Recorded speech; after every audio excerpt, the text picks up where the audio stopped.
नमस्कार, बहस का नंबर 1 शो ताल ठोक के देख रहे हैं आप, और आपके साथ मैं अदिति त्यागी हूं। देश आजादी के 75 वर्ष पूरे होने के जश्न में डूबा हुआ है। हर तरफ आप जहां नजर डाल रहे होंगे, आपको क्या नजर आ रहा है? आपको सिर्फ और सिर्फ तिरंगा नजर आ रहा है। ज्यादातर इमारतें तिरंगों से सुशोभित हो चुकी हैं। तिरंगे से आजादी के इस अमृत पर्व में हर भारत वासी अपनी अपनी तरह से आहुति देने के लिए लालायित है। लेकिन इस विशेष मौके पर भी देश में कुछ लोग ऐसे हैं जिन्हें सम्मान हिंदुस्तान ने दिया है, फैसिलिटीज, सुविधाएं, सहूलियत हिंदुस्तान ने दी है, लेकिन फिर भी पाकिस्तान के लिए उनका प्रेम सामने आ जाता है। आज हम बात करेंगे तिरंगे की, आज बात होगी तिरंगे के सम्मान की। उससे पहले ऐसे खास मौके पर आपको देश के अंदर बसे पाकिस्तान प्रेम की 2 तस्वीरें हम दिखाना चाहते हैं।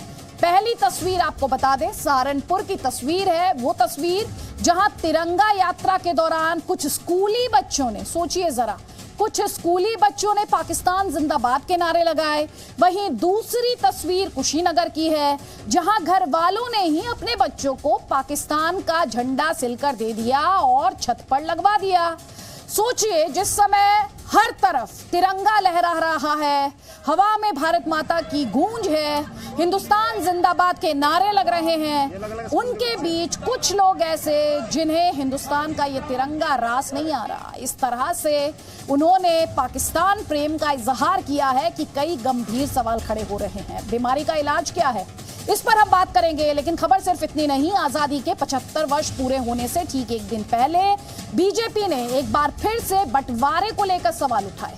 बंटवारे के लिए पूरी तरह से कांग्रेस को जिम्मेदार भी ठहराया, और साथ ही ये भी कहा कि कांग्रेस और लेफ्ट पार्टियों की वजह से देश का बंटवारा हुआ। इन दोनों ही मुद्दों पर आज हम ताल ठोकेंगे, लेकिन उससे पहले जल्दी से ये रिपोर्ट देखिए।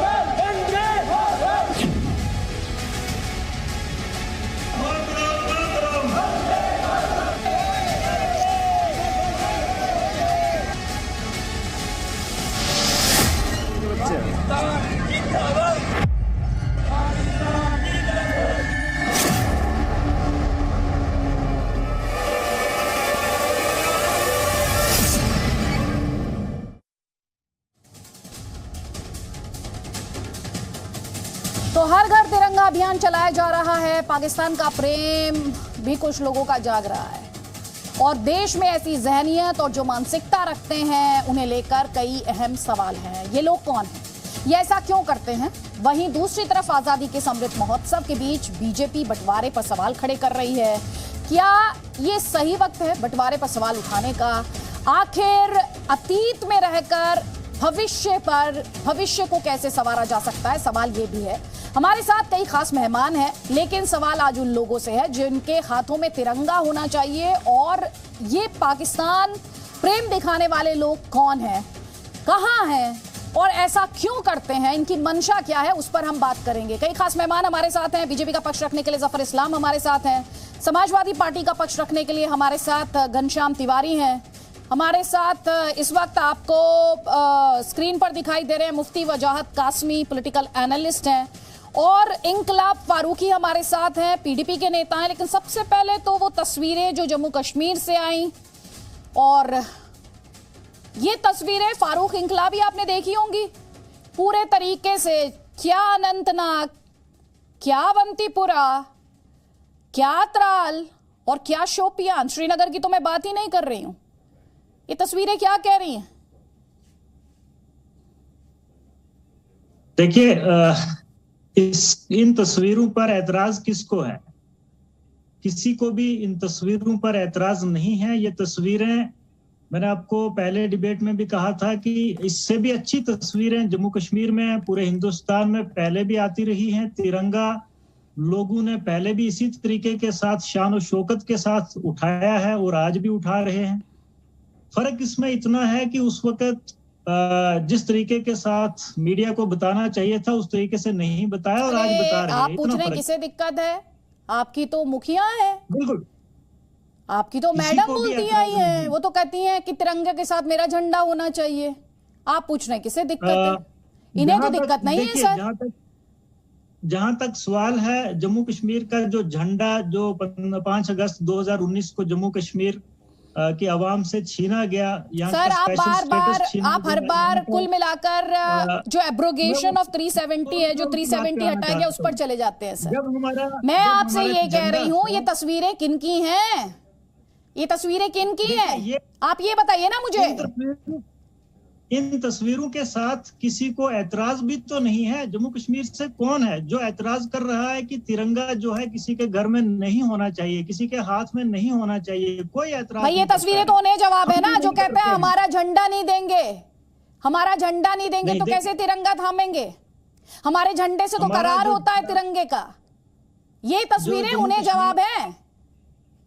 जो जम्मू कश्मीर का अपना झंडा था, वो जम्मू कश्मीर ने या हमने खुद नहीं बनाया, वो भी इसी हिंदुस्तान के आईन ने हमें दिया था।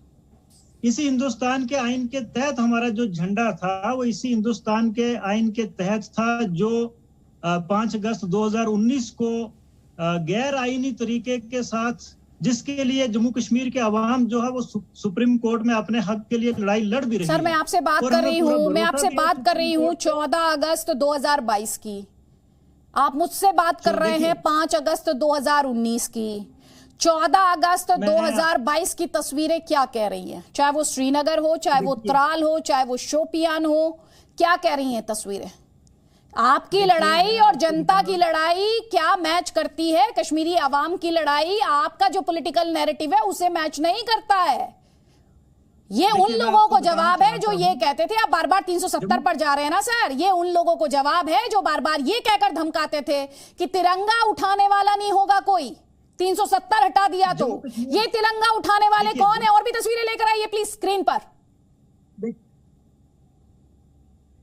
देखिए, जब आप जम्मू कश्मीर में जमीनी सतह पे देखेंगे तो हालत मुझे लगता है कि इससे बहुत ज्यादा अलग है। हाँ, अगर आपको लगता है कि यही जम्मू कश्मीर है जो आप तस्वीरें देख रहे हैं, तो फिर आने वाले इंतखाबात में आपको पता चल जाएगा कि किस तरीके के साथ जम्मू कश्मीर से भारतीय जनता पार्टी का सफाया होगा।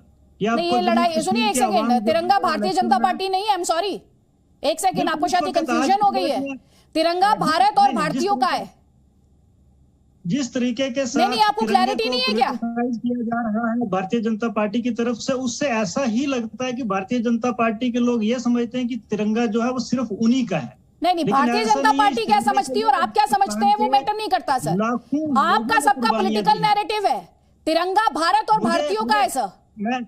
मैं आपको बताना चाहता हूं कि हमें तिरंगा उठाने से कोई भी ऐतराज नहीं है। हम उठाते हैं तिरंगा, 15 अगस्त को शान और शौकत से उठाते हैं। आप कल देखेंगे हमारे हर घर में तिरंगा होगा, हर गांव में तिरंगा होगा, किसी को भी ऐतराज नहीं है।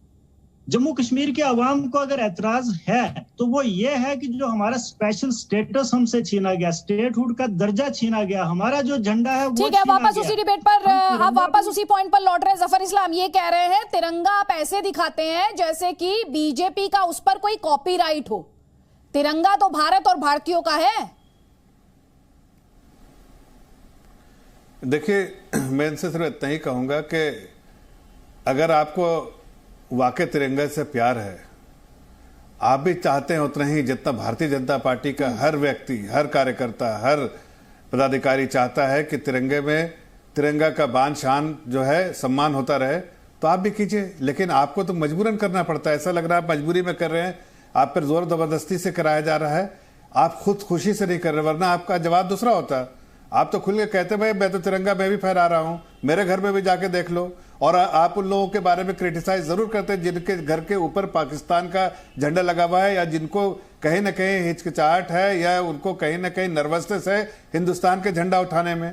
तो कमियां आप में हैं, आप उस कमियों को दूर करिए, तभी लोगों के जहन में बनेगा कि हाँ आप भी चाहते हैं कि आप चाहते हैं ये भारतीय जनता पर जो ठेकरा। देखिए, आपको आदित्य ने सही कहा कि ये भारतीय जनता पार्टी का मसला नहीं। भारतीय जनता पार्टी भारतीय होने के नाते चाहती है कि झंडा उसको झंडा चारों तरफ उसका मान सम्मान हो।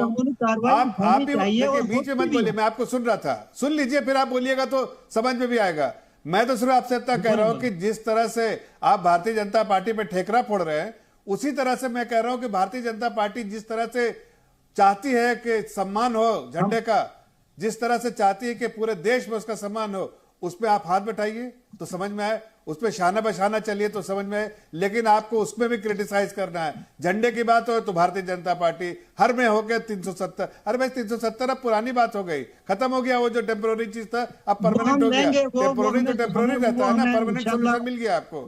नहीं, परमानेंट सोल्यूशन मिल गया, टेम्पोररी चीज खत्म हो गई है। आइन ने, आप आइन की बात करें, आइन ने आपको टेम्पोररी, आइन में टेम्पोररी चीज थी, वो टेम्पोररी चीज खत्म हो गई। नेहरू ने भी कहा था किसने खत्म हो जाएगा, वो खत्म हमने कर दिया। अब आप कॉन्स्टिट्यूशन ऑफ इंडिया है उसमें क्लियर है, वो नहीं हो सकता ना। आप अगर किसी जगह का नाम भी तब्दील करते हैं तो आपको रियासत की देखिए, असेंबली से परमिशन। एक सेकंड, मैं मुद्दे पे बात करना चाहती हूँ। एक सेकंड, इंकलाब फारूकी, आप मुझे जरा सा बता दीजिए कौन सा साल था, वो कौन सा साल था जब तिरंगा डल लेक पर और डल के आसपास या वैली में इतना प्रोमिनेंटली, इतना सिग्निफिकेंटली दिखाई दिया हो?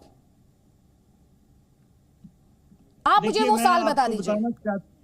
मैं आपको बताना चाहता हूं कि हर साल अभी चूंकि हम डिबेट में हैं, मैं आपको जो भी हमारे इस वक्त पैनलिस्ट हैं, मैं आपको वीडियोस भेजूंगा कि सिर्फ डल लेक नहीं बल्कि जहां पे हम रहते हैं यहां से 8000 स्क्वायर फीट हाइट सी लेवल से ऊपर जाकर के वहां पर भी तिरंगा लहराया जाता था और शान शौकत से लहराया जाता था, और आज भी लहराया जाता है। सिर्फ हमारे जम्मू कश्मीर को मीडिया ने दिखाया कुछ और तरीके के साथ।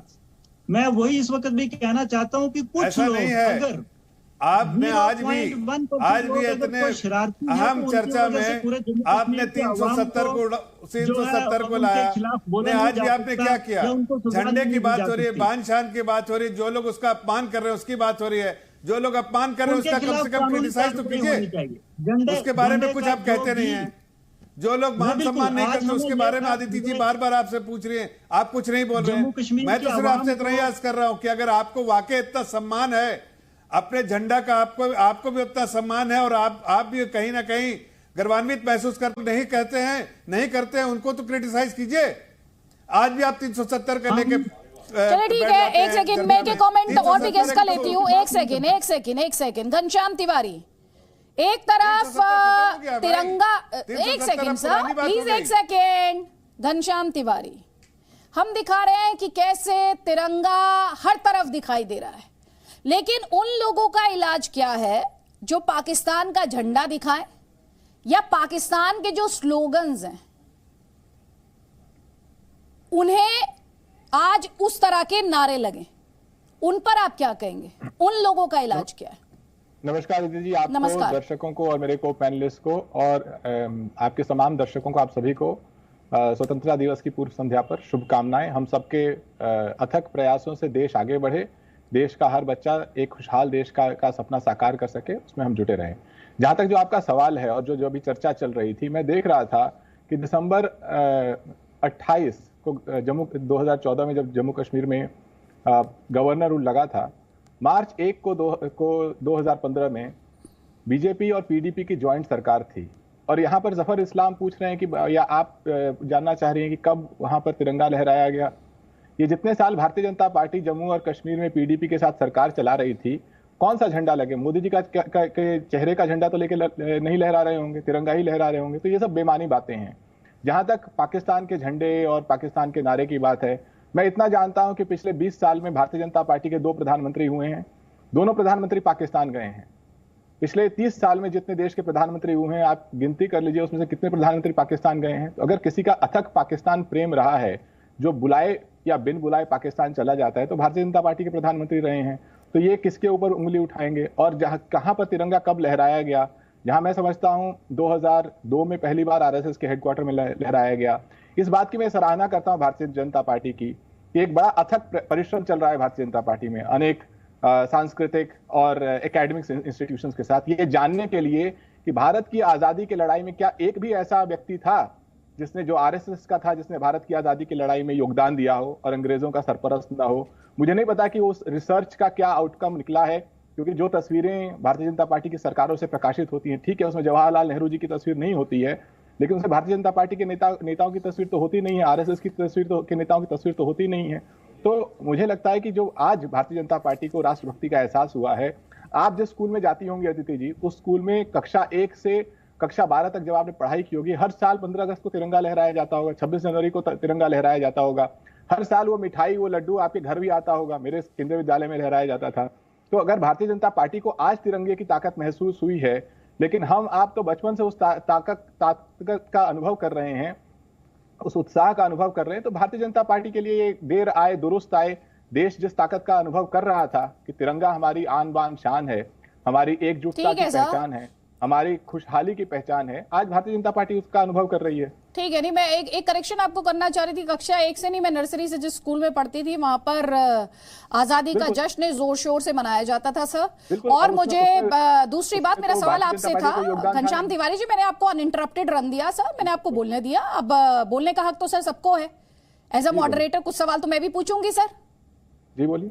हाँ जी, तो आपसे मैंने जो सवाल पूछा था, ये जो पाकिस्तान के पक्ष में नारे लगाते हैं उनसे जुड़ा हुआ मेरा सवाल था।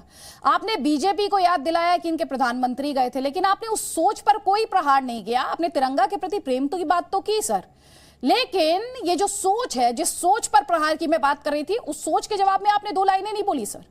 उस सोच के जवाब में आपने 2 लाइनें नहीं बोली। कोई बात नहीं, आपने बीजेपी से सवाल पूछा है, जफर इस्लाम उस सवाल का जवाब देंगे, जवाब लीजिए। जफर इस्लाम ये कह रहे हैं पाकिस्तान से तो कोई प्रेम करता है तो बीजेपी है। देखिए, आज मैं इनको याद दिलाना चाहता हूं, सर्जिकल स्ट्राइक किसने किया, याद होगा आपको। घर में घुस के किसने मारा, वो भी याद होगा आपको। एयर स्ट्राइक किसने किया, वो भी आपको मालूम होगा। किस सरकार ने, किस प्रधानमंत्री ने किया, भूल जाते हैं सब।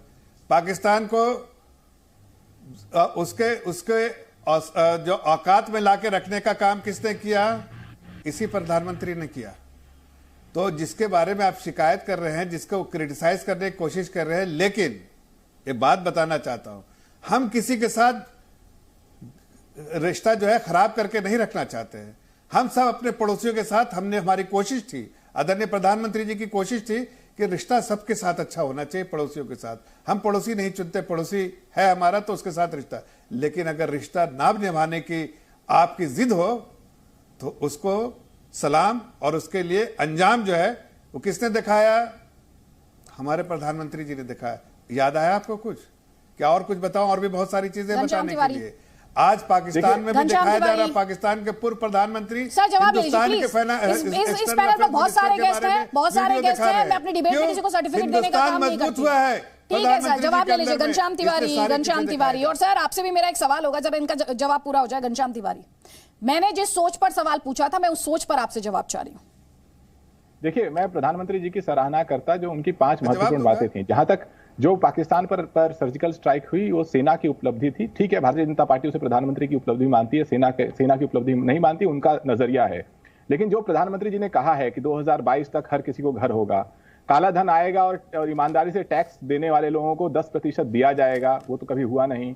या 2 करोड़ रोजगार होंगे, या फिर प्रधानमंत्री जी ने कहा था कि 2022 तक आजादी के अमृत महोत्सव में किसानों की आय दोगुनी हो जाएगी, या फिर बुलेट ट्रेन दौड़ने लगेगी। कोई ऐसे 5, 7, 10 बड़े झूठ निकालिए। मैंने इनसे जो सवाल पूछा, उस सवाल का जवाब इन्होंने दिया नहीं सर। मैंने इनसे ये सवाल नहीं पूछा था कि प्रधानमंत्री ने कौन से प्रोमिसेस किए, विपक्ष को लगता है कौन से प्रोमिसेस डिलीवर नहीं हुए। मैंने उस सोच पर सवाल पूछा था जिसमें पाकिस्तान प्रेम झलकता है। मैंने उस सोच को लेकर सवाल पूछा था। कोई बात नहीं, अब्दुल मनान, इस सोच का इलाका नहीं सर, मैं आप सारे पैनलिस्ट से रिक्वेस्ट करी, जो सवाल है वो ध्यान से सुनिए और उसका जवाब दीजिए प्लीज। हाँ सर, तो बाद में दीजिएगा, अब दूसरे पैनलिस्ट को मुझे लाना पड़ेगा, मैंने आपको एम्पल टाइम दिया है। प्लीज अब्दुल मन्नान जी। क्या सर, सवाल तो नहीं सुना आपने या सवाल सुन लिया? नहीं, सवाल पूछिए ना। हाँ सर, सवाल पूछा ना मैंने। ये जो पाकिस्तान प्रेम झलका है, इसका इलाज क्या है? ये कौन लोग है, क्या सोच है, राजनीति क्या उसका पालन पोषण करती है? ये सवाल है भाई। जो जिनकी सोच पाकिस्तान के लिए मोहब्बत है, उनको जो है आप सरकार को चाहिए जो सजा है उनको मुनासिब सजा दें। और जहां तक तिरंगे का मामला है, तिरंगा तो हम लोग बचपन में, मुझे याद है कि प्राइमरी स्कूल में पढ़ते थे, तो अब तो इस साल हो सकता है कि प्रभात फेरी हुई हो, वरना सुबह सुबह हमारे जो मास्टर साहब थे सुबह सुबह लेके गांव गांव हम तिरंगा लेके घूमते थे, जबकि अमृत उत्सव या इतना दबाव नहीं डाला जा रहा था कि तिरंगा लेके जरूरी है जाना।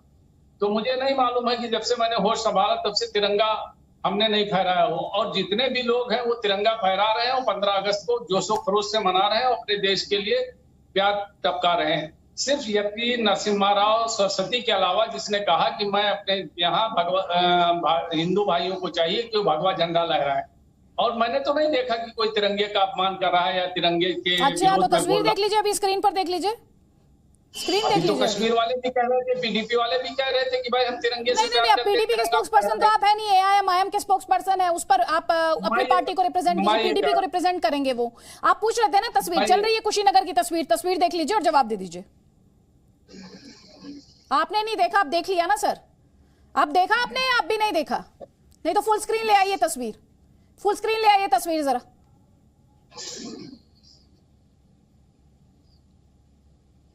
जी सर। मैं नहीं कह सकता, मैं ये नहीं कह सकता, क्योंकि एक कंफ्यूजन अक्सर होता है, उसको देख लीजिएगा आप। लेकिन मैं नहीं मानता, अगर किसी ने पाकिस्तान का झंडा लहराया तो उसने बहुत गलत किया, उसको सजा मिलनी चाहिए। लेकिन एक बात और देख लीजिएगा कि 12 रबीउल अव्वल को हम लोग झंडा लगाते हैं, एमआईएम का झंडा भी लगाते हैं, तो उसका कलर कुछ मिलता जुलता है 12 रबीउल अव्वल का कलर। तो कहीं ऐसा तो नहीं कि 12 रबीउल अव्वल में जो इस्लामिक झंडा ठीक है, चलिए मुफ्ती वजाद कासमी से पूछ लेते हैं। मुफ्ती वजाद कासमी, अगर मगर ये तो झंडे पर ही सवाल उठा रहे हैं। हाँ अदिति, 75वां यौम आज़ादी अमृत महोत्सव हम लोग बहुत ही जश्न के साथ मना रहे हैं, पूरे देश में खुशी का माहौल है। और मैं सलाम अकीदत पेश करूंगा तारीखी शख्सियत, ऐतिहासिक पुरुष, मुल्क के वजीर आज़म जनाब नरेंद्र मोदी को, कि पूरे मुल्क को उन्होंने एक नया जज्बा दिया। ऐसा नहीं कि जज्बा पहले नहीं था तिरंगा के लहराना, फहराना और जश्न मनाना, यौम आज़ादी का सारी चीज़ें थी, बचपन से हम लोग देखते हुए आ रहे हैं। लेकिन हर चीज़ को एक नई दिशा देना, एक नया जज्बा, नए इमोशंस देना, ये माननीय वजीर आज़म, माननीय प्रधानमंत्री जी ने ऐसा भी दिया है। और पूरा मुल्क ऐसा लग रहा है जैसे तिरंगा हो गया है। और मैं काफ़ी देर से सुन रहा हूँ, अभी पीडीपी के प्रवक्ता कश्मीर की बात कर रहे थे, मैं आपको एक घटना का जिक्र करूंगा। 2006-07 के आसपास की घटना मुझे याद है। इंद्रेश कुमार जी की क़यादत में लाल चौक पर तिरंगा फहराने की बात थी, तो जो यहाँ से वफद गया और इंद्रेश कुमार जी उसकी क़यादत कर रहे थे, जम्मू कश्मीर के प्रशासन ने लाल चौक पर झंडा फहराने बिल्कुल इजाज़त नहीं दी। और ये 370 का रोना कब तक रोएंगे, उसका जनाजा निकल चुका है। मैं कश्मीर जाके आया हूं अभी। कश्मीर की मुआशी हालत, जफर भाई आपके पैनलिस्ट हैं, आप प्रवक्ता, बीजेपी प्रवक्ता से अलग हट करके वो इकोनॉमिक के एक्सपर्ट हैं, आप उनसे पूछिएगा कि कैसी अभी मुआशी हालत कितनी जबरदस्त है और टूरिज्म किस तरह, और एक एक कश्मीरी है। और ये अभी कह रहे थे ना भारतीय जनता, मुझे पता नहीं भाजपा का क्या होगा, नहीं होगा, चुनाव पूरी दुनिया देखेगी, पीडीपी का क्या होगा कश्मीर में। और सुन लीजिए भाई, मैंने इंटरप्ट नहीं किया, सुन लीजिए, आप अपनी जुबान बंद रखिए, सुन लीजिए, मैंने आपको इंटरप्ट नहीं किया, मैंने आपको इंटरप्ट नहीं किया आदिति, मैंने किसी को इंटरप्ट नहीं किया। आप इनको चुप करिए, आप इनको चुप करिए, कश्मीर की मुआशी हालत है, आप इनको चुप करिए। हमें पता है, हाँ मुआशी हालत है, पूरी दुनिया को दिख रहा है, पूरी दुनिया, कश्मीर ने जो तरक्की की है, कश्मीर ने पूरी दुनिया में जो इज्जत पाई है। मुफ्ती वजाद कासमी 40 सेकंड से बात पूरी कर लीजिए जल्दी से। हाँ बिल्कुल। और रही ये पाकिस्तान का झंडा जो लगा रहे हैं, या पाकिस्तानी स्लोगन, ये नारे लगा रहे हैं, बिल्कुल अगर हुकूमत बहुत जल्दी से कार्रवाई करके इनका बिस्तरा बोरिया गोल करके इनको बॉर्डर पार करा दे, कितना वक्त लगता है बॉर्डर पार कराने में इनको, और क्या हमारी एजेंसियां इतनी ताकत में नहीं कि इनको बॉर्डर पार करा देंगी, और कराएंगी, और इनको कड़ी सजा होगी। और मैं कश्मीर की हालत में आपको इसलिए बताना चाहता था कि मैं कश्मीर जाके आया हूं, 1 हफ्ता गुजार के आया हूं। कश्मीर की आवाम में मैं कह रहा हूं आदित्य, आप पर्सनली जाइए ना, आप मीडिया को भी छोड़ दीजिए और बिल्कुल सिविल में जाइए और जाके पता करिए कश्मीरी हालात कैसे हैं, कश्मीरी कितने खुश हैं। और आज के हालात ये हैं कश्मीर में, पिछले एक साल में कम से कम 2 महीने में कश्मीर में बिता चुकी हूँ, तो कश्मीर की ग्राउंड रियलिटी क्या है हाँ, तो आपने देखा होगा, वाकिफ हूँ, तो आपने देखा होगा, बदलाव है उससे बखूबी वाकिफ हूँ। और जो पॉलिटिकल नैरेटिव सेट करने की कोशिश की जा रही है वो जनता से कितना डिसोसिएटेड है। कश्मीर से जितनी खूबसूरत तस्वीरें आई हैं, अच्छी तरह वाकिफ हूं। कश्मीर से जितनी खूबसूरत तस्वीरें आई हैं आदिति, उनसे घबराहट बनी हुई इनको, पीडीपी वालों को और सब लोगों को। इतनी खूबसूरत तस्वीरें कश्मीर से तिरंगा को लेकर के आ रही है कि जितनी भी सियासी पार्टियां हैं कश्मीर की वो सब परेशान हैं। आप देखिएगा अभी हालात सब बदलने वाले हैं। और जवाब ले लीजिए, जल्दी से जवाब ले लीजिए इंकलाब फारूकी से, जल्दी से जवाब इंकलाब फारूकी जल्दी।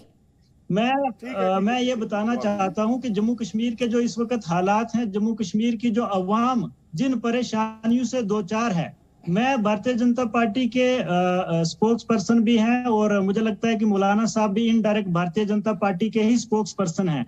मैं इनसे ये कह देना चाहता हूँ कि आप मुद्दे की बात कीजिए। पूरा हो गया, हर घर तिरंगा आपका लग चुका है, कल भी लगेगा। आपका क्या होता है तिरंगा? आपका किसका है? तिरंगा सबका है जनाब।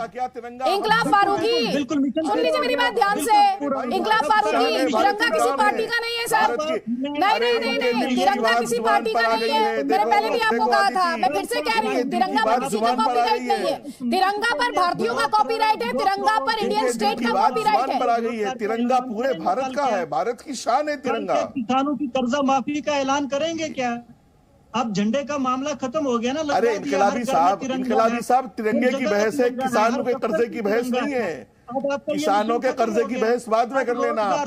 आपके दिक्कत ये है इंकलाब फारूकी कि जब भी बात होती है तिरंगे की तो आप उसमें मेरा तेरा करने लगते हैं, उसमें तेरा मेरा जो करने लगते हैं ना सर, वहां पर आकर दिक्कत होती है। तिरंगा सबका है सर, तिरंगा हर भारतीय का है, तिरंगा इंडिया का है सर। तिरंगा पहचान है, देश की आन बान शान है, भारतीयों की आन बान शान है। इसे आप पॉलिटिक्स के लिए इस्तेमाल मत कीजिए, ये मैं सबसे कह रही हूँ। एक सेकंड जफर इस्लाम, एक सवाल जो यहाँ पर और उठना चाहिए वो सवाल ये है, क्या जिसने तिरंगा नहीं लगाया लेकिन उसके दिल में तिरंगा है, क्या उसे साबित करना पड़ेगा? उसे ये प्रूफ करना पड़ेगा? देखिए जैसे इंसान को खाना जब रहता है तो खाने की जरूरत खुद से खुद महसूस होती है, और अगर खाना नहीं तो तलब होती है उसकी, तो लोगों को महसूस हो जाता है। उसी जैसे जज्बा जो है दिल में प्यार और जज्बा जो देश के लिए होता है, तिरंगे के लिए होता है, उसको कहने की जरूरत नहीं है। वो अगर उसके दिल में जज्बा है तो वो अपने आप दिख जाएगा। ये मैं आपको कहना चाह रहा हूं। हमने किसी पे जोर जबरदस्ती नहीं किया है, ये देश की शान है। इतना बड़ा आजादी के बाद पहली बार महोत्सव हुआ है जहां पर देश पूरा एकजुट होके तिरंगा जो है यात्रा और तिरंगा हर तरह से जो इसका ये पूरा 2 दिन मना रहा है। ऐसे में जो लोग इससे दूर रहना चाहते हैं उनका नुकसान है, देश का कोई नुकसान नहीं। लेकिन अगर किसी मजबूरी से कोई दूर रहता है और उसके दिल में दर्द है देश के लिए, उतने ही तिरंगे के लिए, उतनी उसका मान सम्मान शान उसके दिल में है, तो जाहिर है वो झलकेगा। वो उसके लिए हमें कोई प्रूफ और इसके लिए कोई मांग नहीं रहा है। लेकिन अगर आपके घरों के ऊपर में या आपके अल्फाज में कहीं ना कहीं पाकिस्तान प्रेम दिखता है तो वो भी आप कितना भी छिप पाए नहीं छिप पाएगा। जैसे तो अगर आप तो विरोधी कह रहे हैं एक्शन ले लीजिए। अभी अब्दुल मन्नान से भी मैंने पूछा था, उन्होंने कहा कि एक्शन ले लीजिए, वो तो आपकी जिम्मेदारी है, एक्शन तो आप लेंगे ना।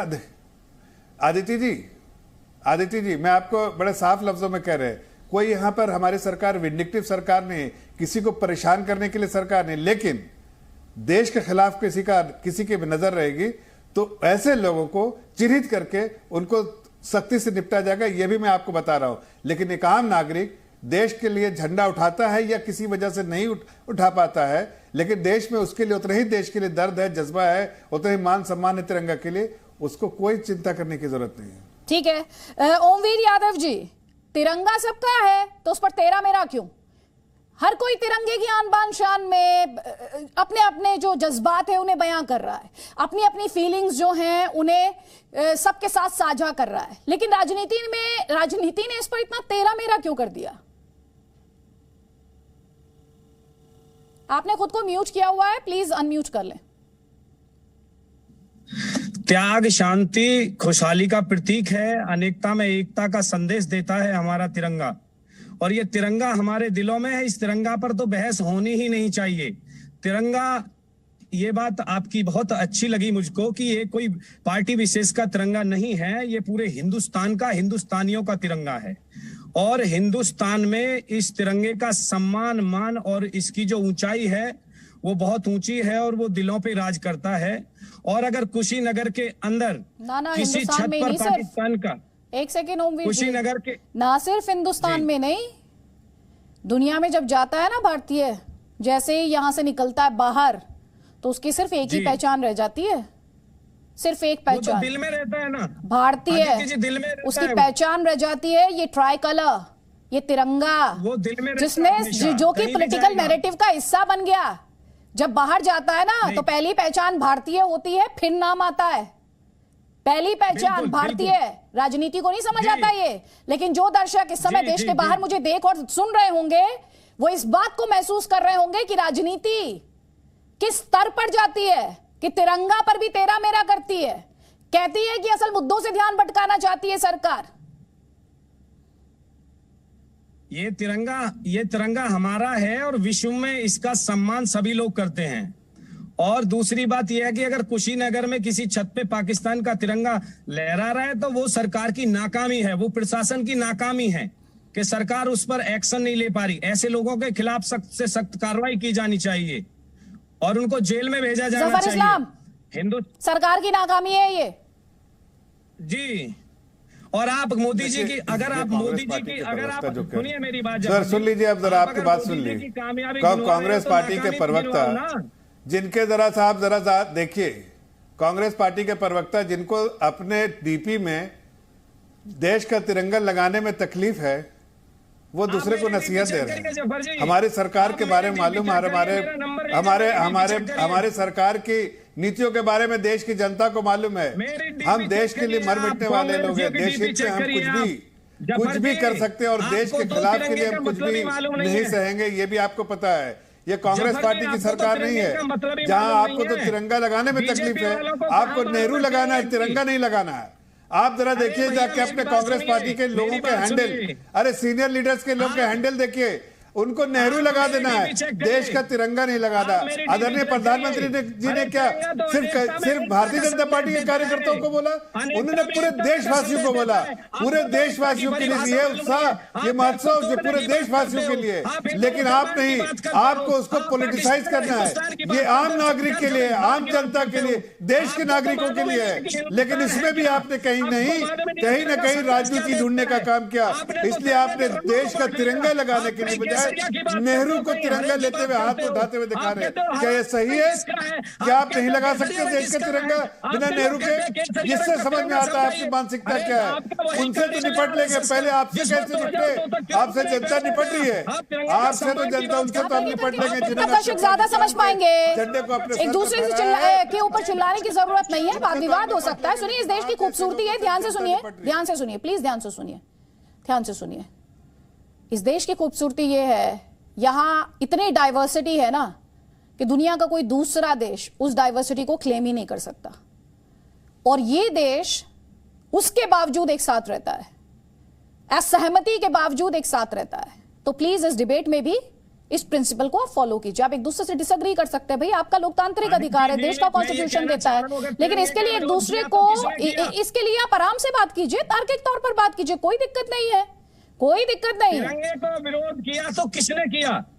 तिरंगे का विरोध किसने किया जब तिरंगे का आविष्कार हुआ? तिरंगा को मैंने वो जवाब देने की कोशिश की, लेकिन बीच में इनसे सहा नहीं गया, इसलिए कि पूरे तौर से एक्सपोज होते हुए मैंने सिर्फ सवाल किया कि क्या आप बीपी में भी अपने बड़े लीडर्स को ये नहीं कह सकते कि तिरंगा लगाना चाहिए? देश के प्रधानमंत्री क्या सिर्फ भारतीय जनता पार्टी से अपील की है या देश की हर पार्टियों से अपील, हर जनता से अपील की है, हर नागरिकों से अपील की है? बहुत सारे नागरिक दूसरे पार्टी के होने के बावजूद देश नहीं, लेकिन जफर इस्लाम, आपकी पार्टी को लेकर ये परसेप्शन क्यों बन रहा है कि आप सबको सर्टिफिकेट बांटने का काम कर रहे हैं सर?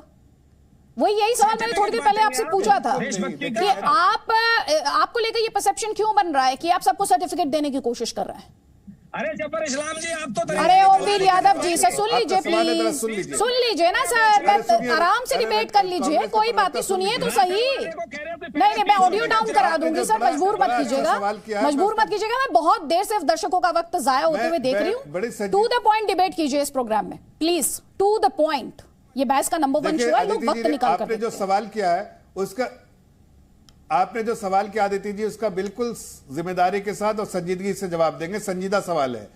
देखिए, इसमें कोई सच्चाई नहीं। हाँ, ये जरूर मैं कहूंगा कि देश की जनता इस बात को तस्लीम करती है, मानती है, इस बात को जानने लगी है कि देश में जो देशहित के मरने वाली, देश के हित में मरने वाली जो पार्टी है वो भारतीय जनता पार्टी है, जो देश के लिए मर मिटने के लिए तैयार हर कार्यकर्ता रहता है। ये सच्चाई जानने लगी है। आज मैं आपसे एक छोटी सी बात करें, आदरणीय प्रधानमंत्री जी ने जब अपील की सबसे, तो किनको तकलीफ है? ठीक है सर, देशभक्ति पर किसी का कॉपीराइट नहीं है। एक सेकंड, ओमवीर यादव जी, अभी जो उन्होंने सवाल उठाया था जफर इस्लाम आपसे कि अगर, मैं नहीं कह रहा हूं, देश की जनता का परसेप्शन, ये देश, आपने परसेप्शन की बात की, मैंने कहा देश की जनता का ये परसेप्शन है कि ये हम देशभक्ति के लिए जाने जाते हैं, देशभक्ति हमारे लहू में है, इसलिए मैंने उस बात का जिक्र किया। लेकिन मैं उनसे पूछता हूं, कांग्रेस के प्रवक्ता से, आखिर प्रधानमंत्री जी ने जब अपील की तो क्या कहा था कि बीजेपी के कार्यकर्ताओं को लगाना है या बीजेपी से जुड़े लोगों को लगाना? उन्होंने कहा देश के नागरिकों को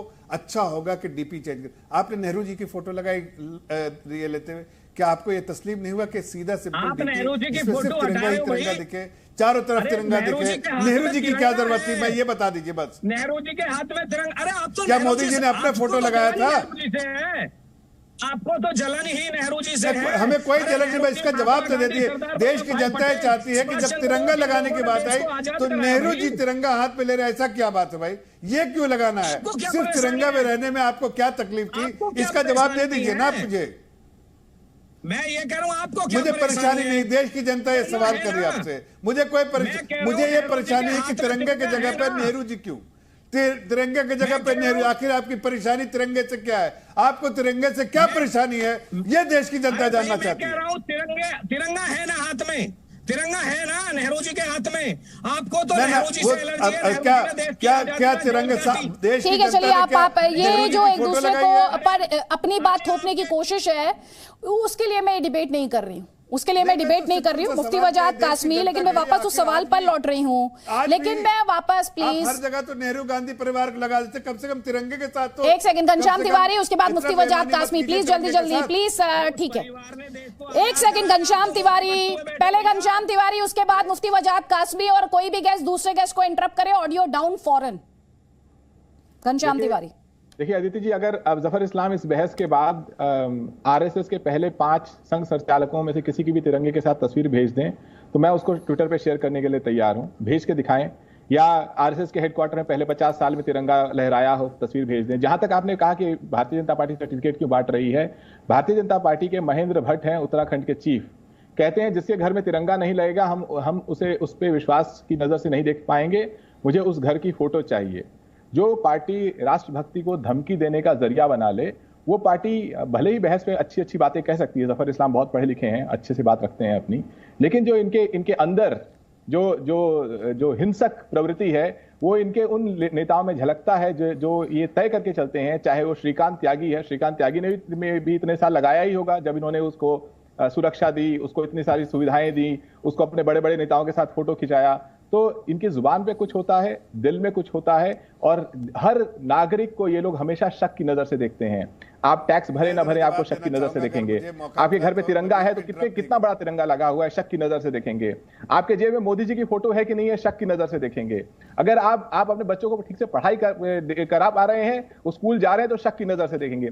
देश के आम नागरिक को शक की नजर से देखना भारतीय जनता पार्टी ने अपना राष्ट्रीय अभियान बना रखा है। अच्छा। चाहे वो देशभक्ति का मामला हो या तिरंगे का मामला हो। ठीक है, लेकिन लोकतंत्र है और बीजेपी उसी लोकतंत्र से चुनकर आती है, फिर वो सवाल भी उठता है भाई, जिस जनता के बिहाफ पर आप बोल रहे हैं कि शक की नजर से जनता को देखते हैं, तो जनता जब ये चुने गए तो इन्हें जनता नहीं चुना है, जनता ने इन्हें यहाँ तक पहुंचाया है।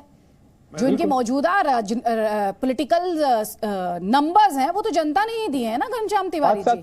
दूसरी पॉलिटिकल पार्टीज अपना जनता को परसुएड नहीं कर पाई हैं, कन्विंस नहीं कर पाई। उत्तर प्रदेश में कुछ ही महीनों पहले इलेक्शन हुए हैं, वहां भी जनता ने अपना वर्डिक्ट सुनाया है, तो जनता ने तो वर्डिक्ट भी सुनाया है ना। ये भी तो सवाल है, दूसरी पॉलिटिकल पार्टीज को लेकर कन्विंस नहीं कर पाते, परसुएड नहीं कर पाते, आपके नैरेटिव को जनता नहीं एक्सेप्ट करती। तो आपने सवाल पूछा है सर जफर इस्लाम से, जवाब उनसे लीजिए जी।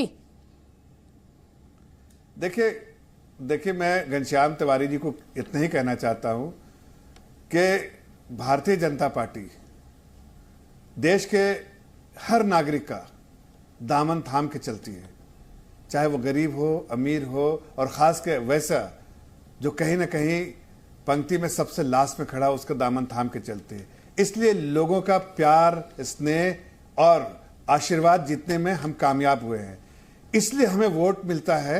इस आप जो कह रहे हैं, इसीलिए लोग उस बात पे सच्चाई नहीं है कि अगर हम उस पर शक करेंगे तो मुझे कभी वोट नहीं देंगे। हम उनका स्नेह प्राप्त करते हैं इसलिए कि हम उनकी चिंता करते हैं, शक नहीं, चिंता करते हैं। ये सरकार चिंता करने वाली सरकार है, कंपैशनेट सरकार है, देश की जनता के लिए काम करने के लिए सरकार है, देश की जनता को आगे बढ़ाने के लिए। आप तो बाहर गए हुए, बाहर पढ़ाई भी की हुई है, आपको अंदाज होगा। वापस जाइए अमेरिका, वापस जाइए देश से बाहर एक बार, तब आपको होगा गर्व। हाँ, इस प्रधानमंत्री ने देश का मान सम्मान आगे बढ़ाया है। जब आपको लगेगा इंडियन पासपोर्ट होल्डर, और आप देख लीजिए कि जो उसकी रैंकिंग बढ़ी है, उससे अंदाज लगा लीजिए कि देश की जनता की रैंकिंग बढ़ी है, देश का मान सम्मान बढ़ा है, देश की जनता मजबूत, गर्वान्वित महसूस करती है जब बाहर जाती है। इसलिए ऐसी बातें कहने से परहेज कीजिए। घनश्याम तिवारी, आपको जवाब देना चाहें, जवाब ले लीजिए, फिर मैं इस डिस्कशन को आगे बढ़ाऊंगी। जल्दी जल्दी प्लीज। देखिए, 2010 में जब मैं हार्वर्ड यूनिवर्सिटी में पढ़ रहा था तो हम छात्रों ने मिलकर वहां पे तिरंगा यात्रा की थी। तो भारतीय जनता पार्टी सर्टिफिकेट अपने पास रखे कि देश का मान सम्मान इनके आने से बड़ा है। ये क्या दुनिया भर के लोग पढ़ नहीं रहे कि 22 करोड़ युवा रोजगार के लिए अप्लाई करते हैं और ये सरकार 7 लाख लोगों को जॉब दे पाती है? या पढ़ नहीं रहे कि जिस सरकार ने कहा था कि काला धन लाएंगे, 15 लाख रुपए हर परिवार को देंगे, किसान की आय डबल कर देंगे, 2022 तक बुलेट ट्रेन चलने लगेगी और हर व्यक्ति को घर मिलेगा, ये इतने सारे झूठों का बंडल क्या ये दुनिया देख नहीं रही है? तो टीवी पे बार-बार कहने से कि प्रधानमंत्री ठीक है, वापस उसी मुद्दे पर लौट रहे हैं, लेकिन मैं इस डिस्कशन को आगे ले जाना चाहती हूँ। हर तरफ आजादी का अमृत महोत्सव मनाया जा रहा है। तस्वीरें आप लगातार जी न्यूज पर देख रहे हैं। तैयारियां किस तरह से हैं वो भी आप तस्वीरों के माध्यम से लगातार देख रहे हैं, क्योंकि कल इनकी भव्यता अपने चरम पर होगी। लेकिन बीजेपी ने 15 अगस्त से ठीक पहले आज विभाजन विभीषिका स्मृति दिवस मनाया है। कह रही है इसके लिए कांग्रेस और कम्युनिस्ट पार्टी जिम्मेदार है। दरअसल इन पार्टियों ने पाकिस्तान बनने की राह आसान की और लाखों लोगों की जिंदगी मुश्किल कर दी, उन्हें विभाजन का दर्द दिया। धार्मिक स्थलों को लेकर भी बीजेपी ने सवाल उठाए हैं। तो ये तस्वीरें इस वक्त आपके स्क्रीन पर है, ये वीडियो, और साथ ही यहां पर सवाल विभाजन के लिए कौन जिम्मेदार। एक नई डिबेट, दोबारा से मैं कहना चाहिए नई तो नहीं, पुरानी डिबेट है, लेकिन दोबारा से ये शुरू हुई है। ओमवीर यादव जी, फिर से डिबेट है। और आप थोड़ी देर पहले कह रहे थे बात में आप पंडित नेहरू को क्यों ले आते हैं, लेकिन जब विभाजन की बात की जाती है, उसकी दर्द, उसकी पीड़ा और धार्मिक स्थल जो पाकिस्तान चले गए, सवाल उठते हैं। जो लोग उस समय सत्ता में थे या जो नेता उस समय डिसीजंस को कमांड कर रहे थे।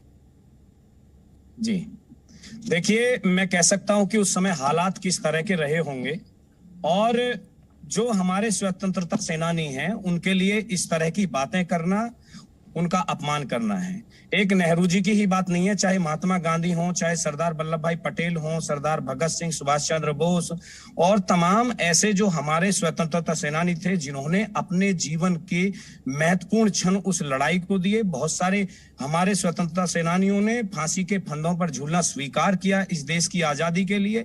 जो शहीद हुए, उनकी कुर्बानियों को, उनकी शहादतों को हम नहीं भुला सकते जीते जी।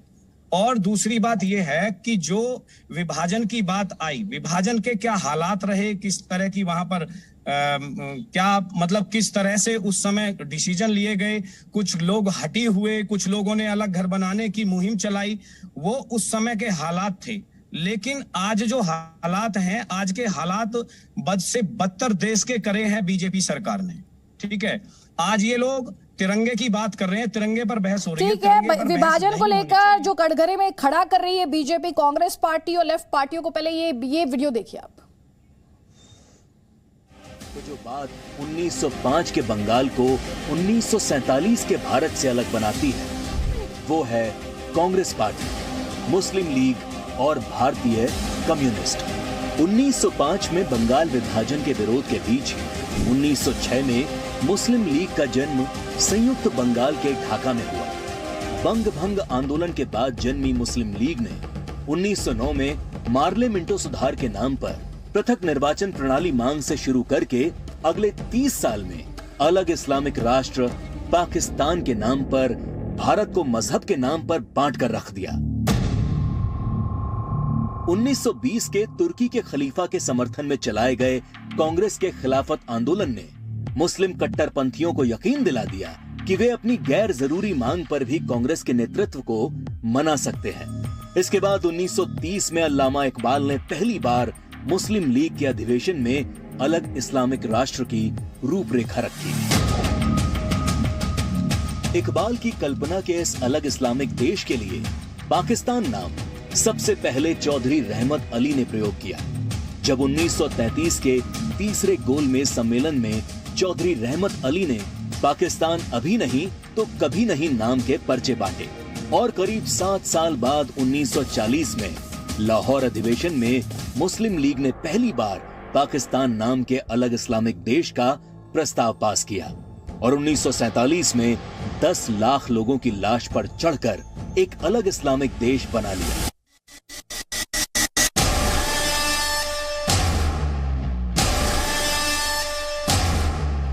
और जिस भारत ने 1905 में बंगाल का विभाजन नहीं होने दिया, वो भारत 1947 में भारत विभाजन नहीं रोक पाया, क्योंकि कांग्रेस के जिन नेताओं पर लीग के सामने खड़े होने की जिम्मेदारी थी, उन्होंने अंत समय में बिना भारत के लोगों को विश्वास में लिए विभाजन का प्रस्ताव स्वीकार कर लिया।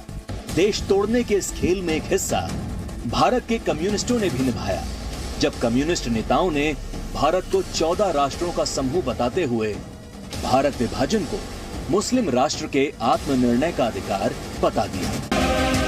तो जो बात 1905 के बंगाल को 1947 के भारत से अलग बनाती है, वो है तो एक तरफ आप तस्वीरें देख रहे हैं, बीजेपी के तमाम बड़े नेता, केंद्रीय मंत्री अनुराग ठाकुर आपको दिखाई दे रहा है, पीयूष गोयल आपको दिखाई दे रहा है, बीजेपी के बड़े नेता, और दूसरी तरफ वो वीडियो जिसे लेकर कई अहम सवाल बीजेपी द्वारा खड़े किए गए हैं उस समय कांग्रेस पार्टी और लेफ्ट की जो भूमिका रही उसे लेकर। जफर इस्लाम, यहाँ पर सवाल ये भी है कि आप बार बार अतीत को वर्तमान में क्यों ले आते हैं, जबकि वर्तमान भविष्य के सपनों को साकार करने का आधार होना चाहिए। नहीं, देखिए, जो समाज, जो देश अपना अतीत भूल जाता है, उसका वर्तमान कभी अच्छा नहीं हो सकता। अतीत को याद रखना चाहिए और इसको ज़रूरी है कि आज अमृत महोत्सव जब हम मना रहे हैं 75 साल के आज़ादी में, हमने क्या खोया 1947 में, ऐसी जानकारी दुनिया को, देश को, देशवासियों को होनी चाहिए। अगर इस चीज़ को अगर उजागर किया जा रहा है तो इसमें क्या गलत बात है? नहीं सर, आप पॉलिटिकल ब्लेम गेम के आरोप लग रहे हैं ना सर आप पर। सर आप पर पॉलिटिकल ब्लेम गेम के आरोप लग रहे हैं। आप सिर्फ इतिहास उजागर नहीं कर रहे हैं, आप पर आपके ओपोनेंट्स ये आरोप लगा रहे हैं कि आज आप वर्तमान में बैठकर अतीत को हाइंडसाइट में देखकर और अपनी पॉलिटिक्स साधने की कोशिश कर रहे हैं, ये आरोप है सर आप पर। देखिए, जो चीज पूरे देश को एक साथ लेके चलने वाली चीज है, उसमें वही घबरा सकता है जिसके बोलते हैं चोर के दाढ़ी में तिनका, जिस पार्टी में कमियां होंगी, जिसने इसके लिए जो जिम्मेदार होगा, जिसने इस 1947 में देश हित में फैसला नहीं लिया होगा, उनको कहीं ना कहीं इससे बेचैनी हो रही। एक आम नागरिक से पूछे, उसको कोई बेचैनी नहीं, उसको कोई परेशानी नहीं, वो समझना चाहता है उस देश के इतिहास। अभी थोड़ी देर पहले ओमवीर यादव ने कहा आप सिर्फ नेहरू का अपमान नहीं कर रहे, आप गांधी का भी अपमान कर रहे हैं, उस पर क्या कहेंगे आप? नहीं, मैं ये उनकी सोच है। मैंने तो सिर्फ इतना कहा था कि तिरंगा के साथ जो है नाइंसाफी मत कीजिए। आप नाइंसाफी के लिए जाने जाते हैं, लेकिन कम से कम तिरंगे के साथ नाइंसाफी मत कीजिए। पूरा तिरंगा लगाते तो अच्छा लगता है, नेहरू को घुसाने की कोई जरूरत नहीं सर, उस पॉइंट पर नहीं। अभी ये जो विभाजन का जो दर्द है, बंटवारे का जो दर्द है, उसे लेकर बीजेपी जो बातें कह रही है, उस पर ओमवीर यादव ने कहा कि बीजेपी नेहरू पर निशाना साध रही, तो स्वतंत्रता सेनानी जो रहे सब पर उन सब का अपमान है, और ये महात्मा गांधी का भी अपमान है, सिर्फ कांग्रेस पार्टी का अपमान नहीं है ये। देखिए, हमने किसी पार्टी को अपमान करने के लिए या अपमानित करने के लिए नहीं कहा है, न इससे कोई इसका सरोकार है। मैंने कहा ना, चोर के दाढ़ी में तिनका, इसलिए उनको जरूर अपमानित महसूस करेंगे जिन्होंने अपमान करने वाला काम किया होगा। हमने तो किसी के बारे में नहीं कहा कि हमको इसको अपमानित करने के लिए या कांग्रेस पार्टी या एक्स पार्टी या वाई पार्टी, ऐसा तो हमने कहा नहीं। देश की जनता के लिए है। अगर विभाजन हुआ उस बात की जो तथ्य है लोगों तक अगर आए, सादगी से आए और दो लोग उसकी जानकारी हासिल करें तो इसमें क्या है। ठीक है, आप जल्दी जल्दी काउंटर लीजिए सर, जल्दी काउंटर लीजिए। ओमवीर यादव ये कह रहे हैं कि अगर इतिहास के बारे में जानना तो जनता का अधिकार है, तो फिर इसमें राजनीतिक ब्लेम गेम क्यों देखा जाता है? जफर जी, आप चीख करके नेहरू जी की बुराई करते हैं। क्या नेहरू जी अकेला डिसीजन ले सकते थे कि पाकिस्तान बनाया जाए? क्या महात्मा गांधी जी नहीं थे? क्या सरदार वल्लभ भाई पटेल नहीं थे? क्या अंबेडकर जी नहीं थे? क्या अन्य स्वतंत्रता सेनानी और लोग वहां पर नहीं थे क्या उस डिसीजन में? आप एक परिवार को टारगेट करते हो। उस परिवार के लोगों ने देश की आजादी से लेकर के देश को उन्नति के रास्ते तक चलाने में शहादतें दी हैं, कुर्बानियां दी हैं। आपके आरएसएस का एक भी आदमी का कहीं नाम आजादी की लड़ाई में आता हो? हाँ, अंग्रेजों की मदद में आता है, अंग्रेजों की मुखबरी में आता है, स्वतंत्रता सेनानियों की मुखबरी करते थे। आज देश को भ्रमित करने के लिए आपने आजादी की लड़ाई लड़ी है। आप मेरी सुनिए जफर जी, एक मिनट मेरी सुनिए। जिन लोगों ने सुनिए एक बात बताते हैं। इस वक्त जो तस्वीर में आ रही है आपको बता दें, सीएम योगी आदित्यनाथ को आप देख पा रहे हैं, मौन यात्रा में वो शामिल हुए हैं। तस्वीरें हम आपको दिखा रहे हैं उत्तर प्रदेश के मुख्यमंत्री योगी आदित्यनाथ की इस वक्त ये तस्वीरें। और लगातार हम आपको ये भी बता रहे हैं कि एक तरफ बीजेपी जो है वो विभाजन विभीषिका स्मृति दिवस मना रही, तो दूसरी तरफ आजादी का जो जश्न है उसे लेकर भी उत्साह सड़कों पर दिखाई दे रहा है। तिरंगा यात्राएं निकाली जा रही हैं, अमृत महोत्सव का सुरूर इस वक्त हर जगह महसूस किया जा सकता है। और तो दो तस्वीरें इस वक्त आपके स्क्रीन पर हैं। एक तरफ बीजेपी जो विभाजन विभीषिका स्मृति दिवस मना रही है। थोड़ी देर पहले जो बीजेपी के बड़े सीनियर लीडर्स थे और कई केंद्रीय मंत्री, अनुराग ठाकुर, पीयूष गोयल, सभी नेता उस मार्च में शामिल हुए हैं। और दूसरी तरफ सीएम योगी आदित्यनाथ की तस्वीर लखनऊ से आप देख पा रहे हैं, जिसमें मौन मार्च जो था उसमें मौन यात्रा जो थी उसकी भी तस्वीरें जी न्यूज ने आप तक पहुंचाई हैं। लेकिन लगातार जो पॉलिटिक्स हो रही है वो हो रही है कि बंटवारे के लिए कौन जिम्मेदार था, किसकी जवाबदेही बनती है, क्यों सही डिसीजंस नहीं लिए गए। वहीं बीजेपी ये कह रही है कि जो सिटीजन्स हैं, जो इस देश के नागरिक हैं, उन्हें पूरा हक है कि वो जाने कि अतीत में क्या गलतियां हुई, ताकि वर्तमान में उन गलतियों को दोहराया ना जाए और भविष्य को संवारा जा सके। तो कई खास मेहमान लगातार हमारे साथ हैं। जल्दी एक कमेंट घनश्याम तिवारी आपका, उसके बाद अब्दुल मन्नान और फिर मुफ्ती वजाहत कासमी। देखिए, तो भारतीय जनता पार्टी का जो आर्ग्यूमेंट है, अगर आप देखिएगा तो यही आर्ग्यूमेंट लगभग नाथुराम गोडसे का था, जो आरएसएस के कार्यकर्ता रहे थे, जिसके बारे में आरएसएस डिनाई करता रहा है। और यही आर्गुमेंट प्रज्ञा ठाकुर जी का है, जो भारतीय जनता पार्टी की सांसद हैं। तो आज़ादी के संग्राम के सबसे बड़े महानायक भारतीय जनता पार्टी के लिए तो नाथुराम गोडसे रहते हैं। इनके अनेक सांसद ऐसा मानते हैं, कहते नहीं है, डर लगता होगा शायद। तो भारतीय जनता पार्टी किसी को भी ब्लेम करे, लेकिन सच ये है कि आज देश में जो लगातार विभाजनकारी बहस चल रही है, प्रतिदिन मीडिया के माध्यम से, अन्य माध्यम से देश को हिंदू मुस्लिम बहसों में धकेला जाता है। भारतीय जनता पार्टी वही मानसिकता आज भी दिखा रही है। नहीं, मीडिया के माध्यम से बहसों में धकेला जाता। आपसे मैंने एक सवाल पूछा था, ये जो पाकिस्तान जिंदाबाद के नारों की बात आ रही थी, पाकिस्तान के झंडे की बात आ रही थी, मीडिया जनाब वही दिखाता है जो होता है। घनश्याम तिवारी, आपने कहा चोर की दाढ़ी में तिनका, मैंने आपके बारे में तो कहा नहीं। नहीं सर, आप ये आपका सर ये आप ये चोर की दाढ़ी में तिनका ये सब अपने पास रखिए। नहीं ये सब आप अपने पास रखिए। सुनिए ज्यादा स्मार्ट सर, सुनिए ज्यादा स्मार्ट बनने की जरूरत नहीं है। अपनी पॉलिटिकल पार्टी को आप रिप्रेजेंट करने के लिए आए आप करिए, तंज मत कसिए। तंज कसने की जरूरत नहीं है। आपकी दिक्कत ये है जहां डिबेट आपके लिए अनकंफर्टेबल हो जाती है ना घनश्याम तिवारी, आप मीडिया को लेक्चर देने लगते हैं। ये पहला मौका नहीं है, तमाम डिबेट्स हैं अतीत में, आप आकर मीडिया को लेक्चर देने लगते हैं। हिंदू मुसलमान, आपके मुंह से तो दो लाइनें नहीं निकली। आप तो कितने सेक्युलर हैं, आप कितने सेक्युलर हैं कि आपके मुंह से दो लाइनें नहीं निकली। आपको जिस सोच पर प्रहार करना चाहिए था उस सोच पर चुप्पी धारण ली, आपने चुप्पी धारण की ना। बोल दीजिए, चलिए बोलिए, 4 लाइनें बोलिए। आप तो बहुत सेक्युलर हैं, बोलिए चलिए। चलिए, आप बहुत कम्युनल हैं। नहीं सर, आप मुझे सर्टिफिकेट आपको सुना नहीं था। नहीं, ध्यान से सुनिएगा, इनका ऑडियो डाउन कीजिए 1 सेकंड के लिए, ध्यान से सुनिए। घनश्याम तिवारी, आपके या किसी भी पैनलिस्ट के सर्टिफिकेट की मुझे जरूरत नहीं है। जनता ने आपको नकार दिया उत्तर प्रदेश के इलेक्शन में, वो आपका सर्टिफिकेट था। मेरा शो जनता देखती है, वो मेरा सर्टिफिकेट है। तो आप अपना सर्टिफिकेट अपने पास रखिए, मुझे बांटने की कोशिश मत कीजिएगा। मैं जनता से सर्टिफिकेट लेती हूं, जनता के लिए डिबेट करती हूं और जनता के ही सवाल लेकर आती हूं।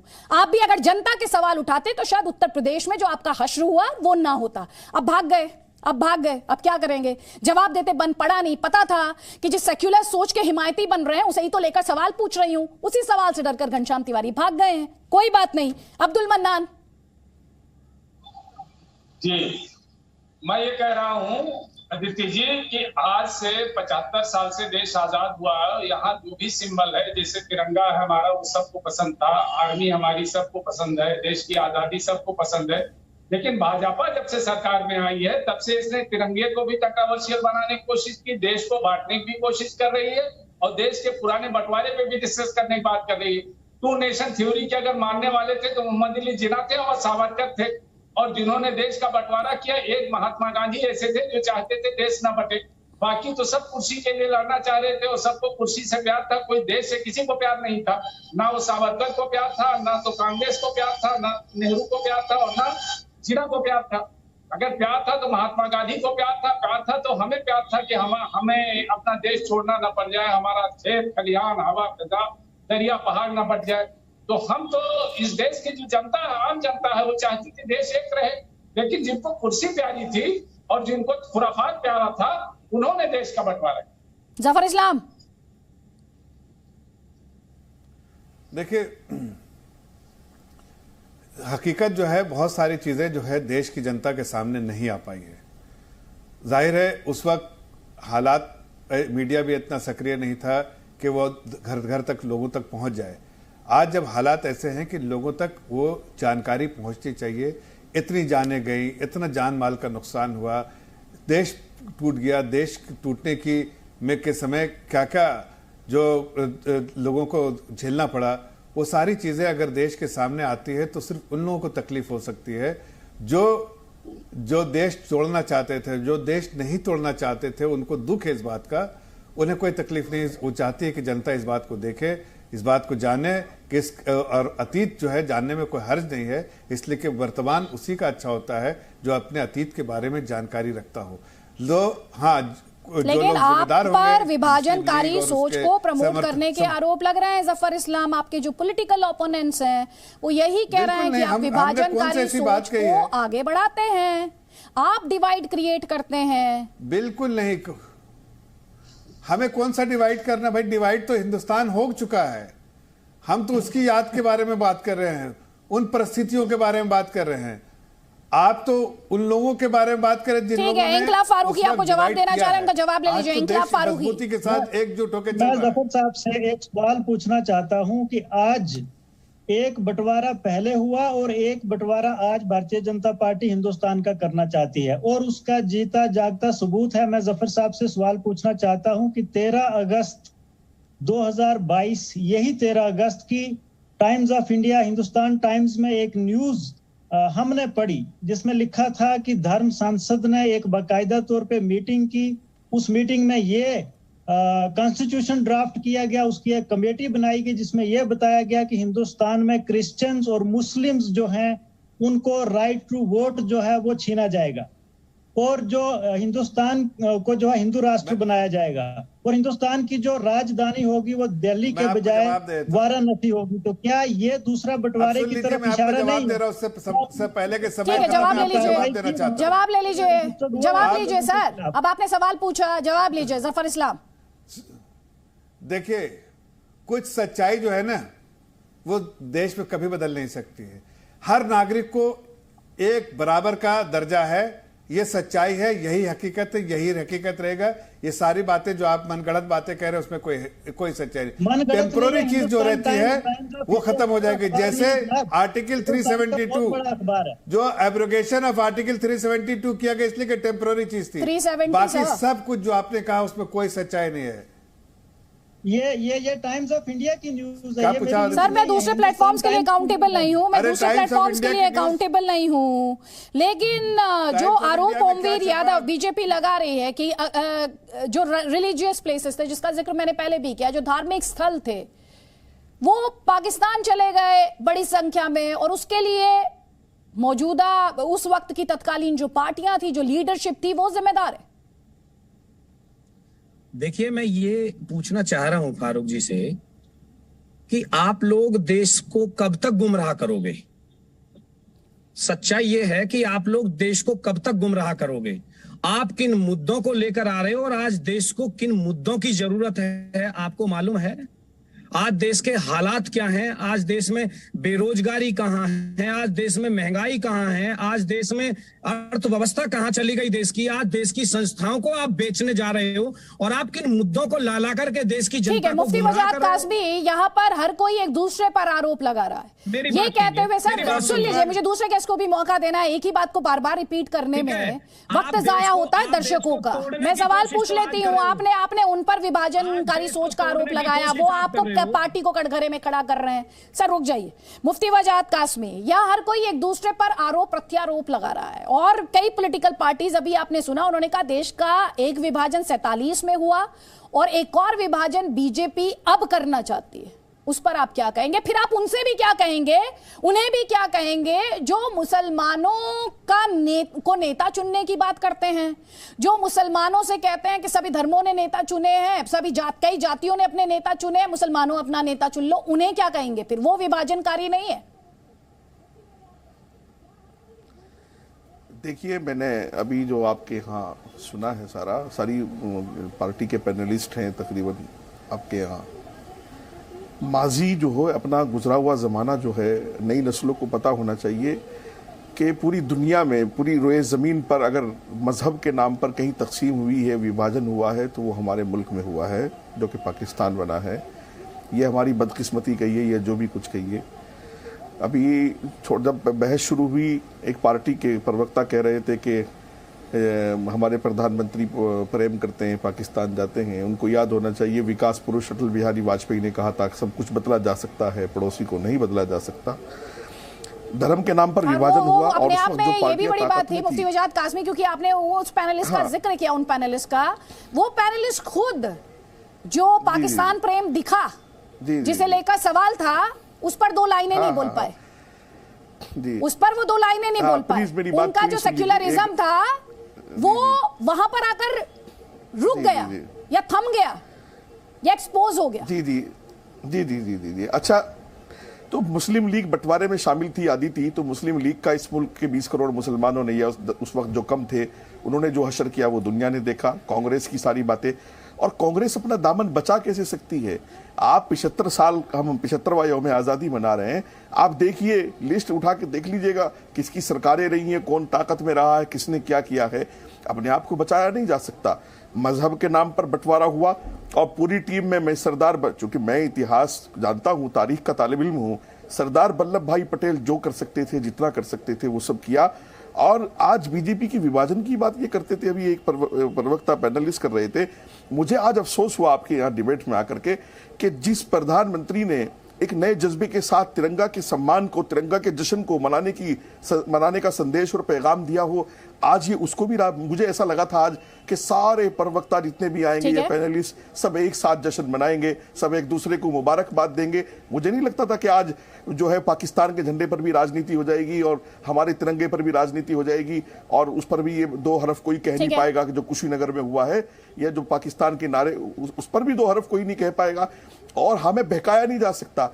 आप एक बात आदिति याद रखो कि कांग्रेस ने यासीन मलिक जैसे लोगों को पाला है और इस प्रधानमंत्री ने सबको जेल की सलाखों के पीछे डाला है। जो मुल्क को तोड़ने वाली ताकतें थी वो गिलानी थे, यासीन मलिक थे, हुर्रियत थी। कहां है वो कश्मीर में हुर्रियत? कहां है यासीन मलिक? और कहां है वो हिंदुस्तान को तोड़ने वाली ताकतें जिनको 50 साल से कांग्रेस पाल रही थी और पाकिस्तान फंडिंग कर रही थी? वो कहां गई? वो सब जेल की सलाखों के पीछे हैं। कश्मीर हिंदुस्तान का हिस्सा था, है और रहेगा। तिरंगा की शान ऐसे ही आबाद रहेगी पूरी दुनिया में। और मैं सलाम पेश करता हूं इस वक्त के प्रधानमंत्री नरेंद्र मोदी जी को कि भारत को और भारतीयता को पूरी दुनिया में सम्मान दिलाया है और पूरी दुनिया में मजबूत किया है। इस डिस्कशन में वक्त इतना ही। आप सभी मेहमानों का बहुत बहुत शुक्रिया, आप हमारे इस डिस्कशन में शामिल हुए हैं। और जाते जाते मुझे बस एक ही बात आपसे कहनी है, जय हिंद।